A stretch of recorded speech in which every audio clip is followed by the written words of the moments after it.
₹10 आपली राष्ट्रीय परराष्ट्रीय जुनी पॉन्ड्स पावडर लावून धड ती 5 मिनिटात तोंडावरून उडून का जाईना. नमस्कार, मी आहे कांचन. पुणेमध्ये राहून राजस्थानी हवा खायची असेल तर आपल्या कर्वेनगर पासून 11 किलोमीटर असणाऱ्या 18व्या शतकातील महादजी शिंदे यांच्या स्मारक इमारतीला भेट द्यायची, आणि ते पण फक्त ₹50 आतमध्ये एंट्री केल्या मंदिरामध्ये भव्य अशी महादजी शिंदे यांची मूर्ती आहे. त्याच्या लगतच आपलं शिवालय पण आहे. पण काही पण म्हणा, इथे काही असो या नसो, पण शांतता खूप आहे. महादजी शिंदे यांनी आपल्या मराठा साम्राज्यासाठी खूप मोलाचं योगदान दिलं होतं. तिथं थोडेफार फोटो व्हिडिओ काढून माझ्या पोटात लागले ती कावळेबत कोरडायला. मग मी तिथून आले आपल्या महाराजा रेस्टॉरंटला. आता ह्या रेस्टॉरंटला येण्याचं कारण म्हणजे येथे असणारी भयंकर गर्दी. मग आपली साऊथ इंडियन डिश म्हणजे डोसा, आणि त्यासोबत दुसरं म्हणजे आपला व्हेज राईस ऑर्डर केला. मग फर्स्ट आपला डोसा ट्राय केला.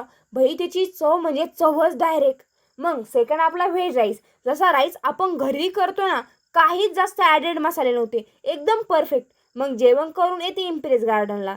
बुढापा आ गया लेकिन जवानी नाही गई अशी कंडिशन असल्यामुळे खूप सारी तर खेळायला होते. पण काय, आपण झाले आता म्हातारी. इथं जास्त करून लहान मुलांसाठी, फॅमिली ट्रिप आणि किंवा प्री वेडिंगसाठी एकदम बेस्ट जागा आहे. एका रिक्षावर सगळी घरातली खानदान घेऊन बसून फोटो नाही काढले तर काय केलं. आता मी येताना ऐकलं होतं की ही जागा फुलांसाठी खूप फेमस आहे, पण इथं आल्यावर मला एक पण फुल दिसलं नाही. आता मीच चुकीच्या टायमाला आलते का काय माहिती, पण जाऊ दे आता. फुल तर काय भेटलं नाही. घरी जाताना आपली कोल्ड कॉफी पिऊन आली घरी.